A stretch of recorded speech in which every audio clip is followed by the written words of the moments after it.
In the sweltering summer of 1934, the streets of Germany seethed with tension. Adolf Hitler, the newly appointed Chancellor, stood at the precipice of absolute power, but a formidable obstacle remained.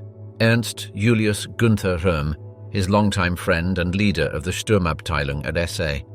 The stage was set for one of the most infamous betrayals in modern history, a ruthless purge that would come to be known as the Night of the Long Knives. As Joseph Goebbels, Hitler's Minister of Propaganda, would later write in his diary, "It is a terrible purge, but necessary, like the pruning of a tree to keep it healthy." Röhm, born on November 28, 1887 in Munich, had been a stalwart ally of Hitler since the early days of the Nazi movement. Their relationship dated back to 1919 when they first met in Munich's smoke-filled beer halls, plotting the future of Germany. As the chief of the SA, also known as the Brown Shirts, Röhm commanded a paramilitary force that had swelled to nearly 3 million men by 1934. The SA had played a crucial role in Hitler's rise to power, intimidating political opponents and disrupting rival gatherings with brutal efficiency. Their tactics were epitomized by the infamous Altona Bloody Sunday on July 17, 1932, when SA men marched through a working-class district of Hamburg, sparking a riot that left 18 people dead. However, as Hitler consolidated his grip on the state apparatus, the SA's usefulness began to wane. Röhm's vision of a second revolution, one that would supplant the traditional elites with a new National Socialist order, increasingly put him at odds with Hitler's pragmatic alliances with industrialists and the military establishment.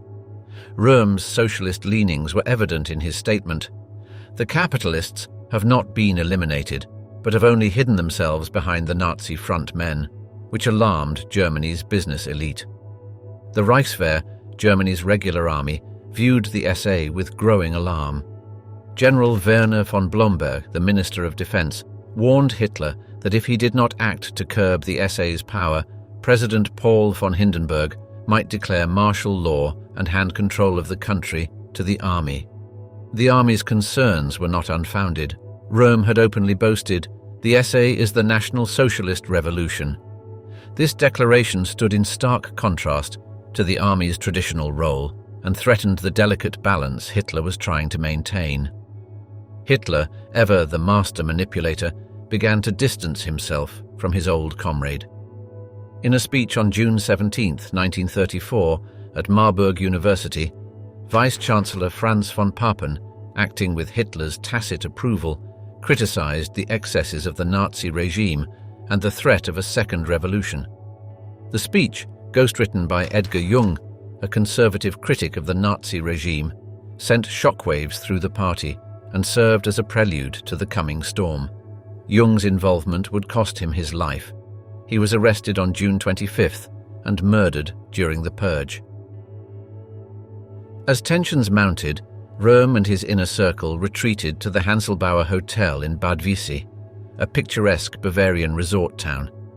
The choice of location was no accident. Röhm was known for his homosexuality, which was an open secret in Nazi circles. Bad Wiessee was a popular destination for gay men, and Röhm often conducted both business and pleasure there. Here, on June 30, 1934, Hitler would spring his trap. In the early hours of the morning, the Führer himself arrived at the hotel, accompanied by a cadre of SS officers. Bursting into Röhm's room, Hitler reportedly shouted, "You are under arrest, you swine!" The scene was one of chaos and confusion. Röhm, caught off guard, was found in bed with his young male driver. The next 48 hours would witness a frenzy of violence across Germany. Hitler had given the order to Hermann Göring and Heinrich Himmler to eliminate the SA leadership and other political opponents. The purge extended far beyond the SA, claiming victims such as former Chancellor Kurt von Schleicher and his wife, shot in their Berlin home on June 30th, and Gregor Strasser, once a prominent Nazi who had fallen out of favor, murdered in Berlin's Gestapo headquarters. Even Gustav von Kahr, the former Bavarian state commissioner who had opposed Hitler during the failed beer hall putsch of 1923, was killed in revenge. his body found hacked to death in a swamp near Munich. In Munich, Röhm was imprisoned in Stadelheim prison. Hitler, initially reluctant to order the execution of his old friend, offered Röhm the chance to take his own life.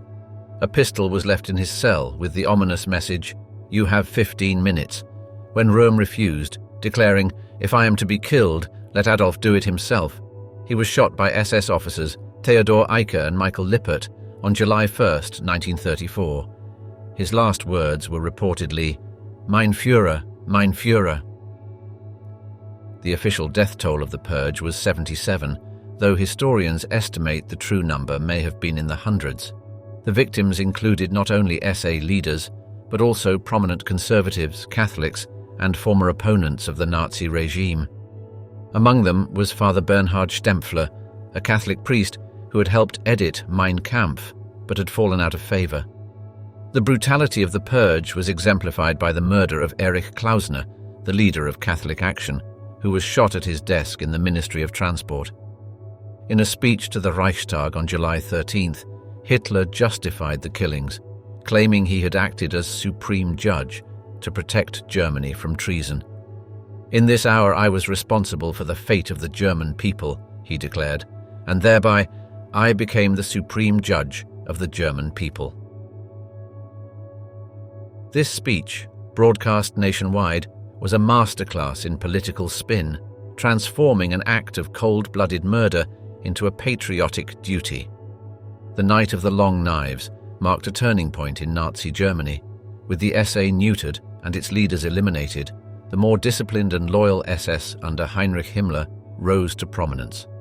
Himmler, who had played a key role in organizing the purge, saw his power increase dramatically. The SS, once a small bodyguard unit, would go on to become one of the most feared organizations in Nazi Germany, responsible for implementing the regime's most heinous policies. The betrayal of Röhm reveals the ruthlessness of Hitler's political maneuvering.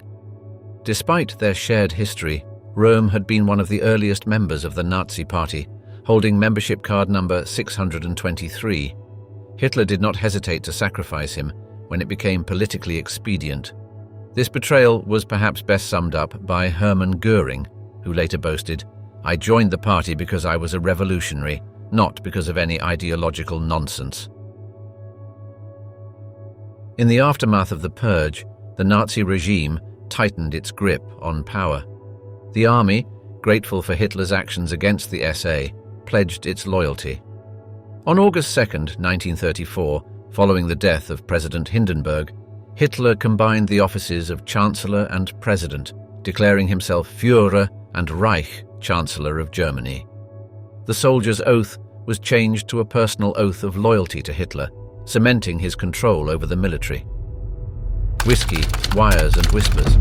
The daring plot to bring down Hitler's Reich from 30,000 feet.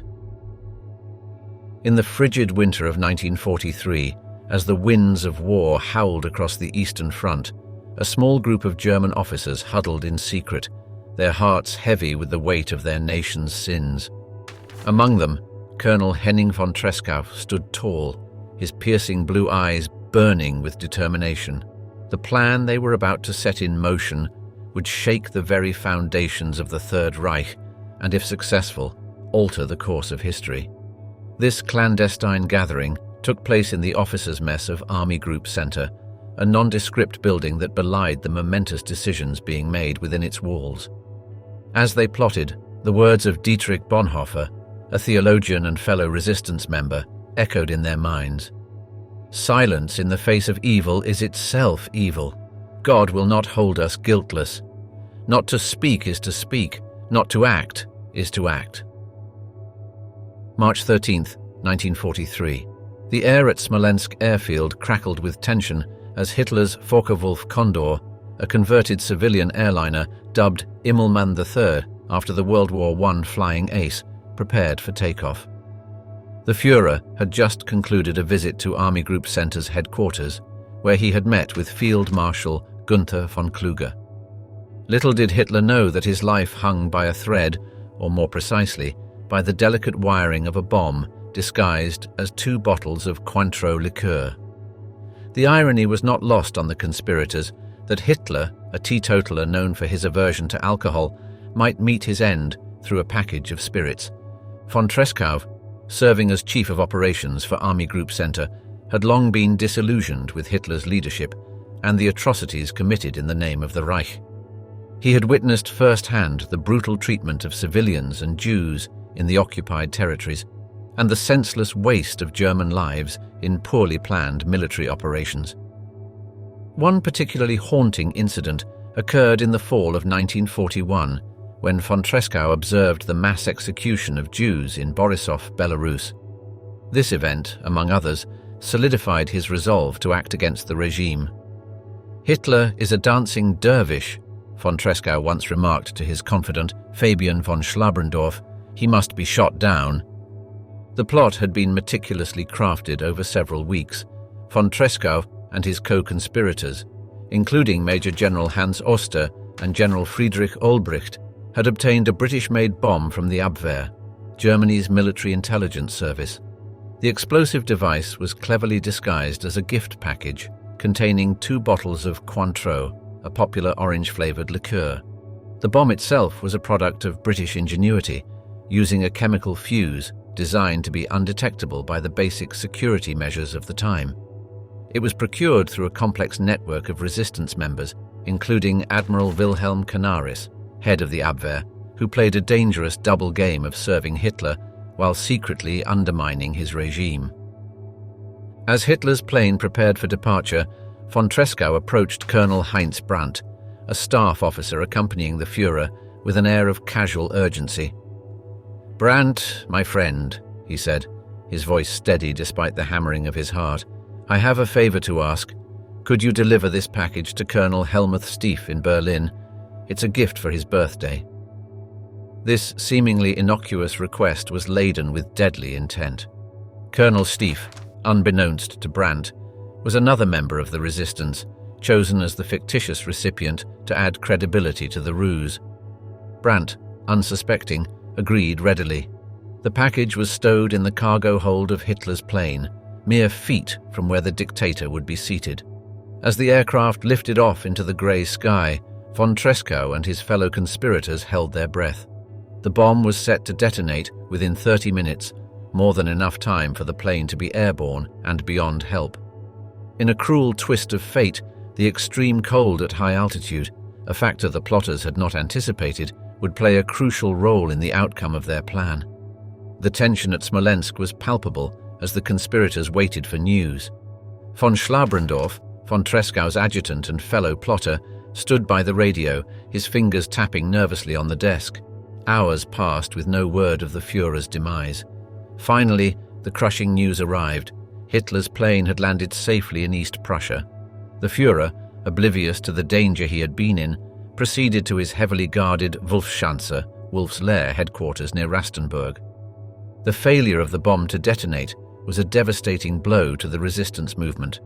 Later analysis suggested that the extreme cold had caused the acid in the fuse to freeze, preventing the detonation mechanism from functioning. Von Tresckow, however, refused to give up. With remarkable composure, he immediately set about retrieving the package to erase any evidence of the attempt. He placed a call to Colonel Brandt, fabricating a story about a mix-up with the liqueur bottles. This quick thinking was characteristic of von Tresckow, who once said, "The assassination must be attempted at all costs. Even if it fails, we must take action in Berlin." The following day, von Schlabrendorf embarked on a perilous mission to Berlin, ostensibly to exchange the package for the correct bottles. The journey was fraught with danger. Had he been discovered, it would have meant certain death, not only for him, but for the entire resistance network. With steady hands that belied his inner turmoil, he carefully removed the explosive device from the Cointreau bottles and replaced it with actual liqueur. The evidence of their audacious plot was quietly disposed of, leaving no trace of what might have been.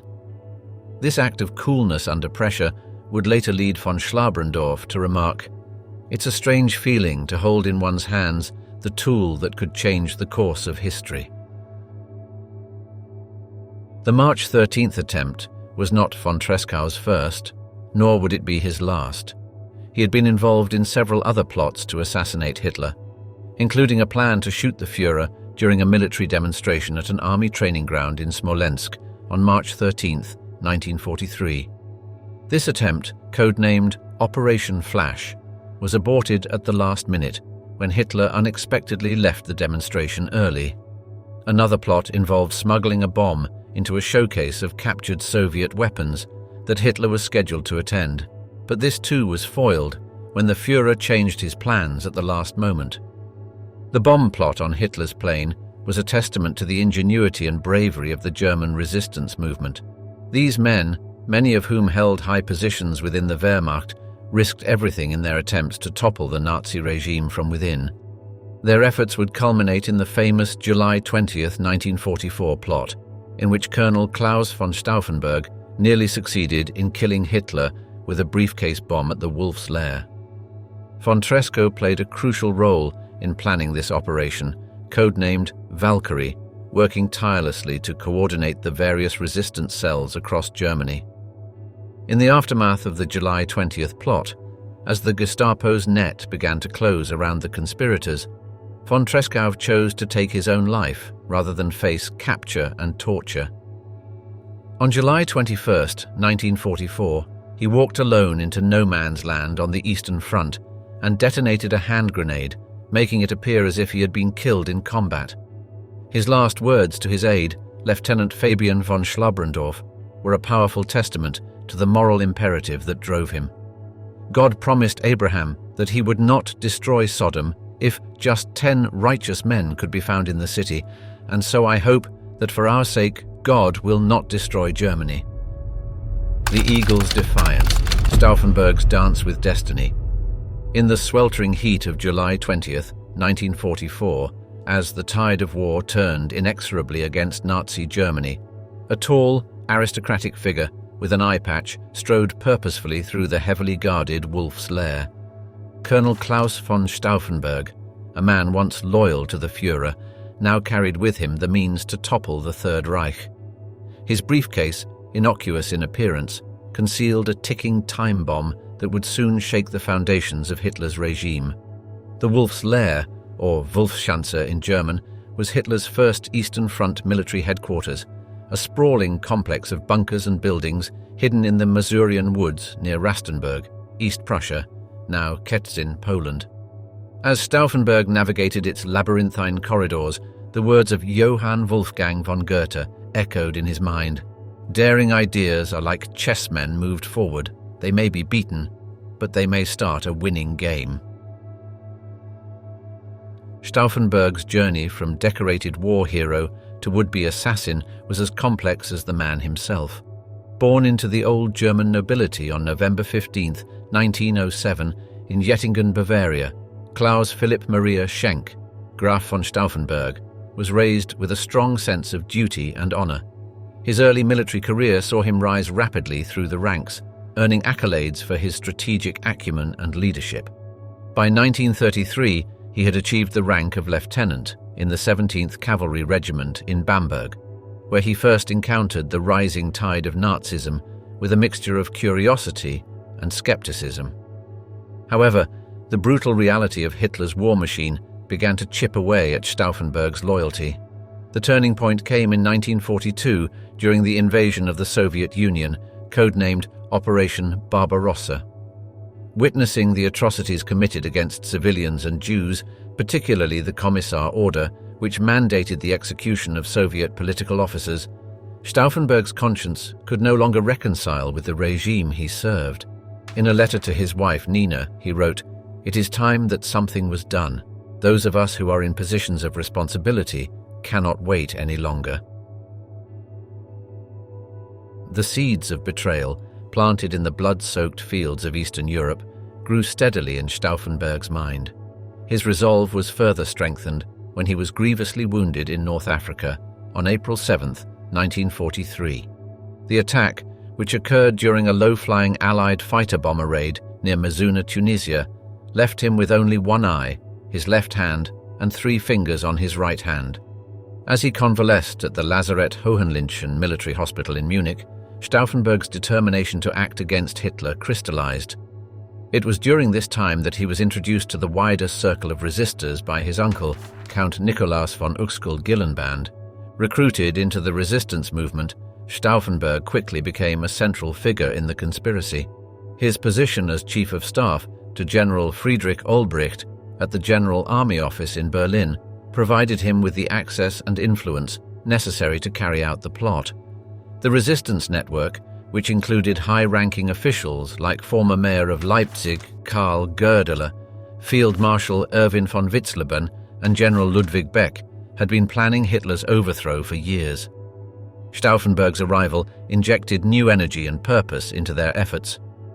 The plan, codenamed Operation Valkyrie, was audacious in its scope. Originally designed as a contingency to maintain order in case of a breakdown in civil control due to Allied bombing, Stauffenberg and his co-conspirators repurposed it into a blueprint for a coup d'état. The assassination of Hitler would trigger a chain of events leading to the arrest of Nazi leaders and the establishment of a new government. The conspirators even went so far as to draft proclamations and cabinet lists for the post-Hitler government, with Goerdeler slated to become Chancellor and Beck as head of state.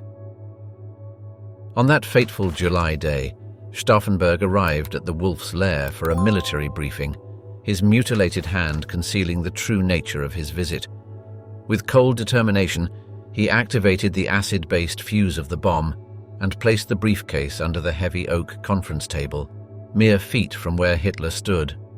The bomb, a British-made plastic explosive obtained through the German resistance's connections with British intelligence, was designed to be virtually undetectable. Excusing himself on the pretext of a phone call, Stauffenberg left the room, his heart pounding with the weight of history.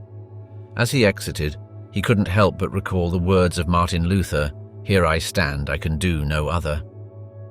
At 12:42 p.m., a thunderous explosion rocked the conference hut. In the chaotic aftermath, Stauffenberg, convinced of Hitler's death, flew back to Berlin to set the coup in motion. Little did he know that a cruel twist of fate had intervened. Colonel Heinz Brandt, ironically the same officer who had unknowingly carried a bomb intended for Hitler in 1943 during Henning von Trescow's assassination attempt, had inadvertently moved the briefcase behind a heavy table leg, shielding the Führer from the full force of the blast. Hitler suffered only minor injuries, including a perforated eardrum and burns to his legs and arms. As Stauffenberg landed in Berlin, the coup began to unravel. Conflicting reports about Hitler's fate sowed confusion among the conspirators. General Friedrich Röhm, commander-in-chief of the Reserve Army and a key figure in the plot, wavered in his support. The precious hours lost in indecision proved fatal to the conspiracy. Meanwhile, at the Wolf's Lair, Hitler's survival was quickly confirmed, and loyal officers like Major Otto Ernst Röhm, commander of the infantry regiment, Großdeutschland, began to counter the coup attempts in Berlin. In a last-ditch effort to salvage the situation, Stauffenberg and his fellow plotters gathered at the Bendler Block, the headquarters of the Army Reserve on Bendlerstrasse, now Stauffenbergstrasse, in Berlin. As the night wore on, it became clear that the coup had failed. Hitler, having survived with only minor injuries, rallied his loyal officers. The Führer's vengeance would be swift and merciless. In a radio broadcast later that evening, Hitler declared, "A very small clique of ambitious, irresponsible and, at the same time, senseless and stupid officers had concocted a plot to eliminate me and, with me, the staff of the High Command of the Wehrmacht." In the early hours of July 21st, General Fromm, in a desperate attempt to save himself, ordered the immediate execution of the conspirators. Stauffenberg, along with fellow officers Werner von Haften, Friedrich Olbricht, and Albrecht Merz von Kirnheim, was led to the courtyard. Facing the firing squad, Stauffenberg's last words rang out in the night, "Long live our sacred Germany!" As the shots echoed in the darkness, Stauffenberg fell, but not before shouting, "Long live secret Germany!"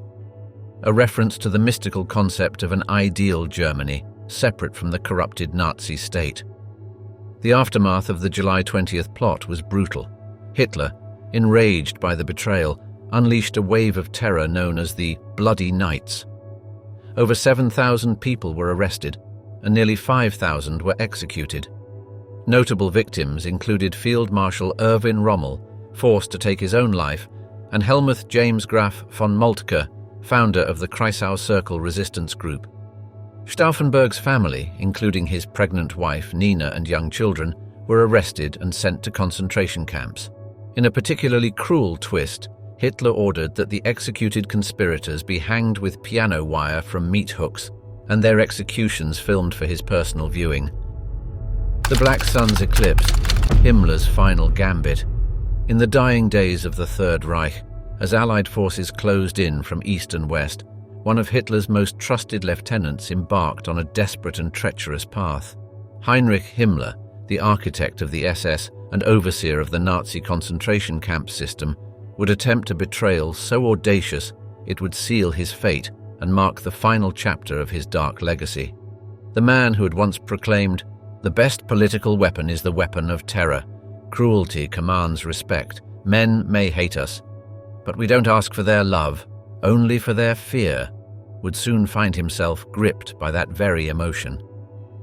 The story of Himmler's betrayal begins in the dank bunkers beneath Berlin, where Hitler and his inner circle huddled as the Soviet artillery pounded the city above. It was April 1945, and the once mighty Nazi war machine was crumbling. Himmler, the man Hitler had once called his loyal Heinrich, saw the writing on the wall.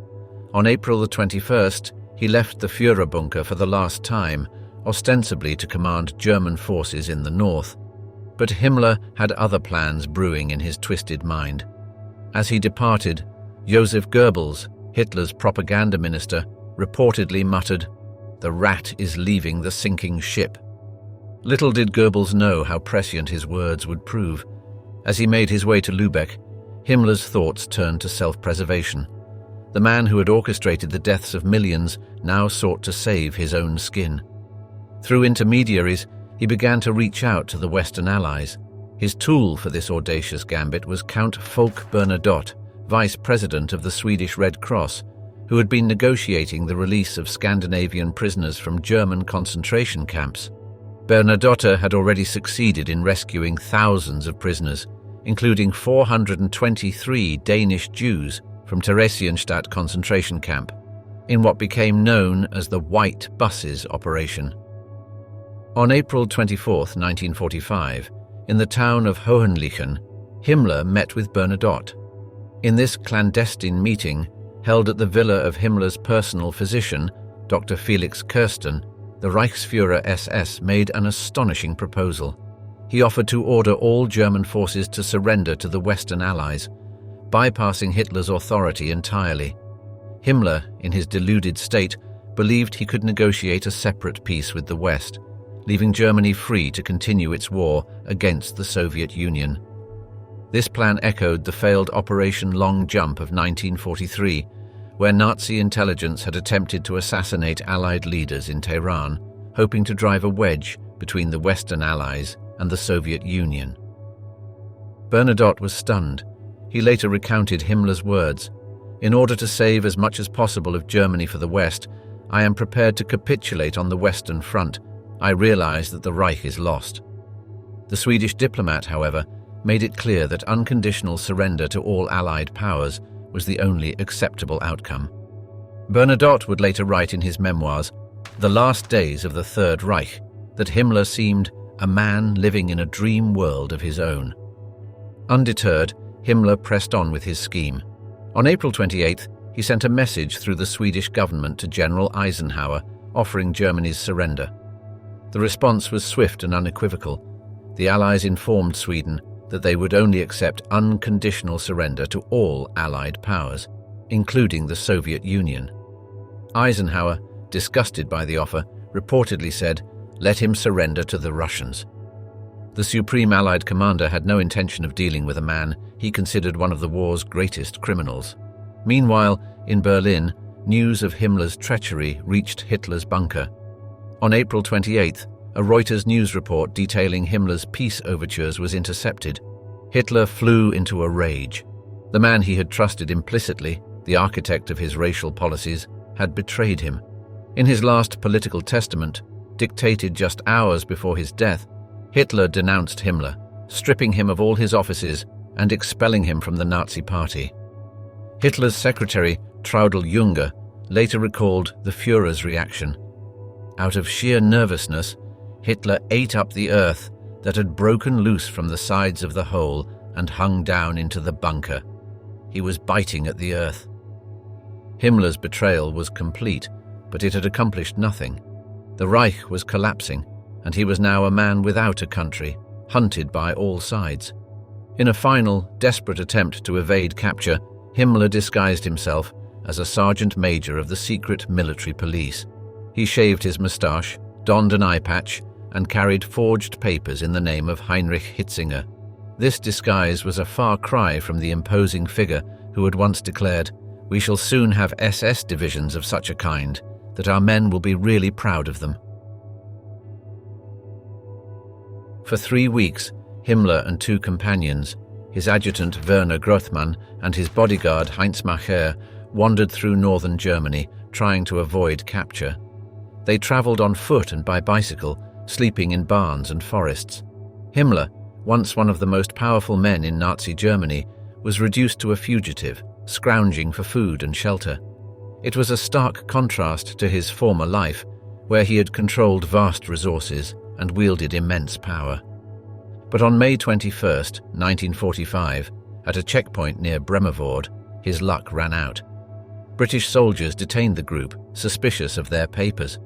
The checkpoint was manned by soldiers of the 45th Field Regiment, Royal Artillery, under the command of Captain Tom Sylvester.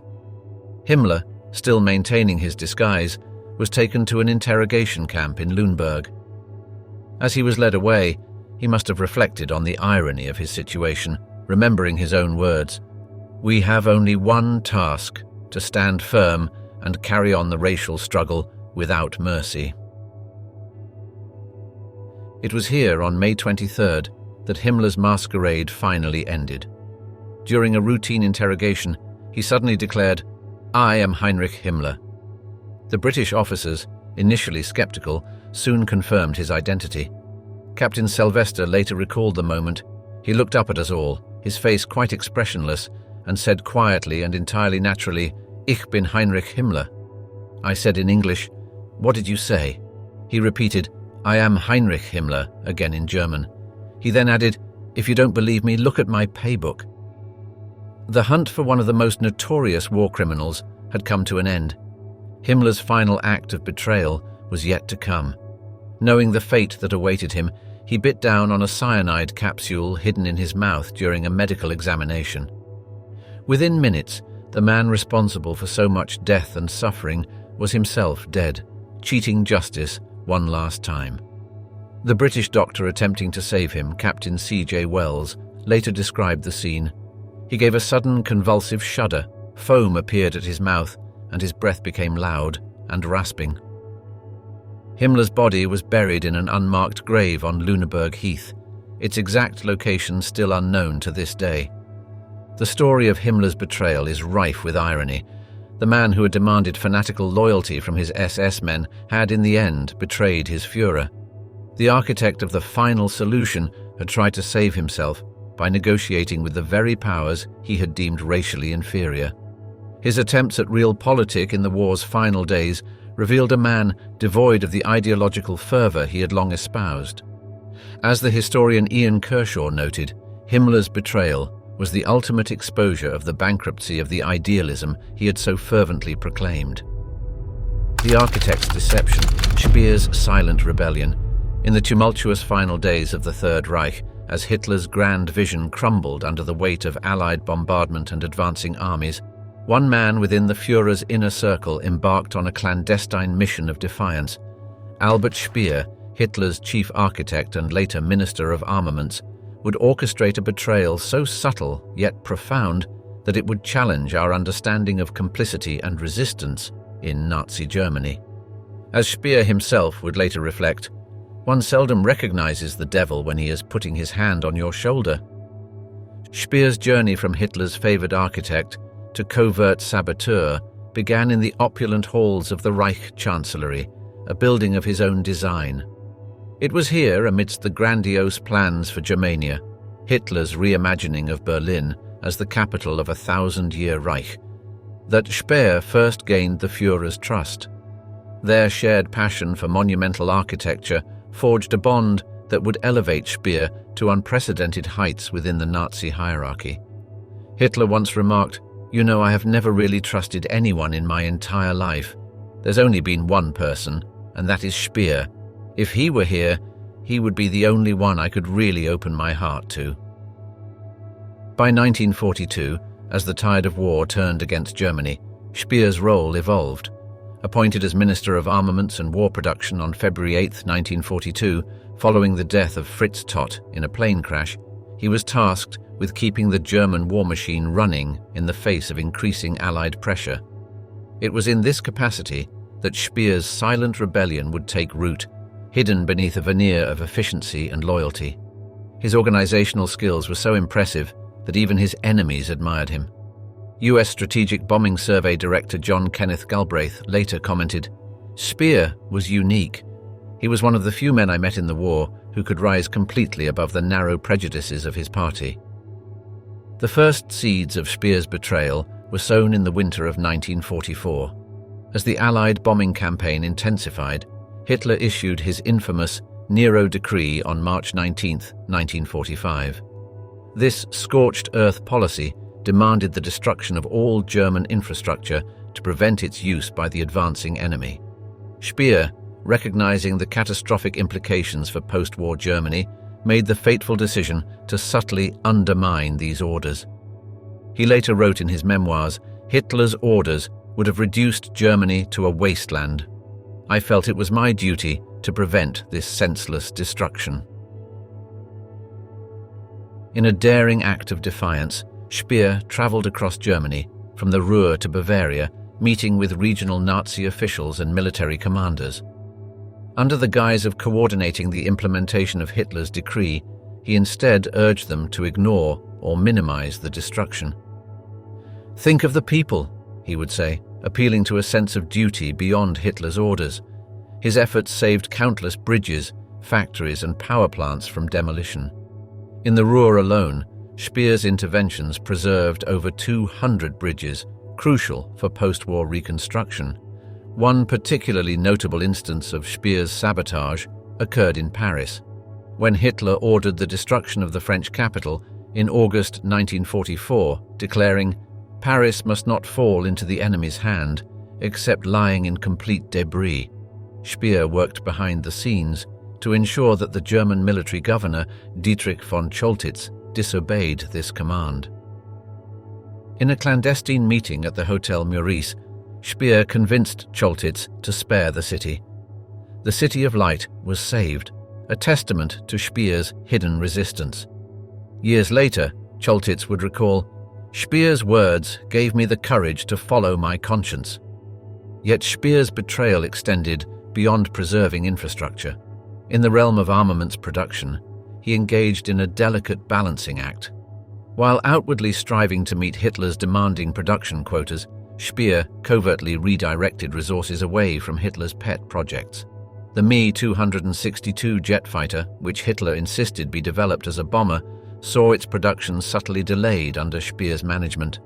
He accomplished this by prioritizing the production of more conventional aircraft and cleverly manipulating production reports to appease Hitler. Perhaps the most audacious aspect of Speer's betrayal was his secret plan to assassinate Hitler and his inner circle. In February 1945, as Berlin lay in ruins, Speer conceived a plan to pump poison gas into the ventilation system of Hitler's bunker. He went so far as to reconnoiter the bunker's air intake vents, located in the garden of the old chancellery. Speer enlisted the help of Karl Hanke, Gauleiter of Lower Silesia, to procure the necessary chemicals. However, he ultimately abandoned the plot, later claiming a crisis of conscience. In his post-war confessions, Speer admitted, "The idea of killing Hitler appealed to me, yet I couldn't bring myself to do it. Perhaps it was the last remnant of a sense of personal loyalty." Throughout this period of covert resistance, Speer maintained a facade of unwavering loyalty. He continued to meet with Hitler regularly, discussing production figures and architectural plans for the post-war reconstruction. In one such meeting on April 18, 1945, just days before Hitler's death, Speer confessed to having disobeyed the Nero decree. Surprisingly, Hitler seemed to accept this admission, perhaps too preoccupied with the imminent collapse of his regime to fully grasp the extent of Speer's betrayal. Hitler reportedly responded, "If the war is lost, the people will be lost also. It is not necessary to worry about their needs for elemental survival." This chilling statement only reinforced Speer's conviction that his acts of defiance were necessary. The true scope of Speer's actions only came to light during the Nuremberg trials. While other Nazi leaders vehemently denied their culpability, Speer took a different approach. He acknowledged his moral responsibility for the regime's crimes, stating, "The court must decide what is right and what is wrong, but it would help us to avoid future errors if we tried to understand how it was possible for people to be misled so completely." This admission on October 1, 1946, stunned the courtroom and set Speer apart from his co-defendants. This admission, coupled with his accounts of subtle resistance, painted a complex picture of Speer's role in the Third Reich. Some hailed him as the good Nazi, a voice of reason within Hitler's inner circle. Others viewed his claims of resistance with skepticism, seeing them as a calculated attempt to distance himself from the regime's atrocities. The American prosecutor Robert H. Jackson remarked, "Speer joined in planning and executing the program to dragoon prisoners of war and foreign workers into German war industries, which waxed in output while the workers waned in starvation." The numbers associated with Speer's betrayal are difficult to quantify. How many lives were saved by preserving infrastructure? How many weapons never reached the front lines due to his subtle sabotage? These questions remain, in part, unanswerable. What is clear, however, is the impact of Speer's actions on the post-war narrative of Nazi Germany. His efforts to preserve German industry are estimated to have saved millions from starvation in the immediate post-war period. In the years following the war, Speer's story became a subject of fascination and debate. His memoir, Inside the Third Reich, published in 1969, offered insights into the inner workings of Hitler's government and Speer's own acts of defiance. The book became an international bestseller, selling over 1 million copies. It provided a unique perspective on the Nazi regime, with historian Hugh Trevor Roper calling it among the most important documents of the Hitler period. As we close this chapter of history, we're left to ponder the intricate web of loyalty and betrayal that defined the inner workings of the Nazi regime. From Albert Speer's covert defiance to the infamous July 20th plot of 1944, led by Klaus von Stauffenberg, the Third Reich was riddled with internal conflicts and clandestine resistance. Even Eva Braun, Hitler's longtime companion, showed moments of defiance. In April 1945, she refused Hitler's orders to leave Berlin, declaring, "Do you think I will let you die alone?" A loyalty that would lead to her death alongside the Führer. These tales of betrayal remind us of the complexity of human nature, even in the darkest of times. As the German philosopher Hannah Arendt once observed, the sad truth is that most evil is done by people who never make up their minds to be good or evil. Thank you for joining us on this journey through the shadows of the past. Until next time, keep questioning, keep learning, and never forget the lessons history has to teach us.